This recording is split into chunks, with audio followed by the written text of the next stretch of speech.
Hey hi, welcome back to VN designs. ఈరోజైతే ఒక customer plain sari ఇచ్చి డ్రెస్ స్టిచ్ చేయమన్నారు. నేను ఇలా వాళ్ళు చెప్పినట్టు స్టిచ్ చేశానండి. అది ఇది డ్రెస్ వచ్చేసి నా ఫ్రెండ్దే, అందుకే నేను వేసుకున్నా. లేకపోతే నేను కస్టమర్ డ్రెస్సెస్ అసలు వేసుకోను, నాకు ఇష్టం ఉండదు. వాళ్ళు ఏమనుకుంటారేమో అని చెప్పేసి వాళ్ళు వేసుకోమన్నా నేను వేసుకోను.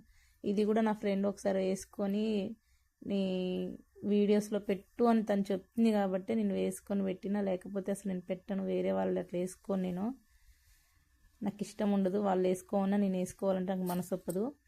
తను వేసుకోనిందని చెప్పేసి సరేలే, ఒక్క వీడియో కూడా లేదు కదా అని నేను వేసుకున్నా. ఇప్పుడు ఇదే డ్రెస్ నా ఫ్రెండ్ వేసుకుంటుంది. నా ఫ్రెండ్ది చూడండి, తనకి ఇలా ఉంది ఈ డ్రెస్.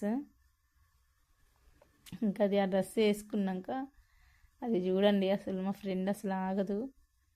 దాన్ని అటు ఊపి ఇటు ఊపి ఆగవే తల్లి అని చేయబట్టి ఆపినా కూడా అది ఆగట్లేదు. పిచ్చి పిచ్చిగా ఆ డ్రెస్ని గిరా గిరా తిప్పేసి ఇంటికి వెళ్ళిపోయింది. ఇంకా నేను కూడా శాంతం ప్రశాంతం అనుకుంటూ, మనకున్న ఇప్పుడు హార్డ్ వర్క్ అండి, మామూలు లేదు అసలు. ఇంట్లో వర్క్ అయితే చాలా పని ఉంది. పండగ సీజన్ కదా, అసలు రెస్ట్ అనేది ఉండదు, చాలా వర్క్ ఉంటుంది. మస్తు బిజీగా ఉన్నా అండి. ఇప్పుడైతే వీడియోలు కూడా తీయట్లేదు, అప్లోడ్ చేయడం కూడా కష్టమే. నేను వీడియోస్ తీయనండి, ఏదైనా ఇంపార్టెంట్ అంటే జనాలకి ఏదైనా మెసేజ్ ఇచ్చే వీడియో అయితేనే నేను తీస్తా, లేకపోతే తీయాలనుకోను. ఫుల్ హెడ్ ఎక్ వస్తుంది, అసలు రెస్ట్ ఉండట్లేదు. ఇంతే అండి, బాయ్ బాయ్.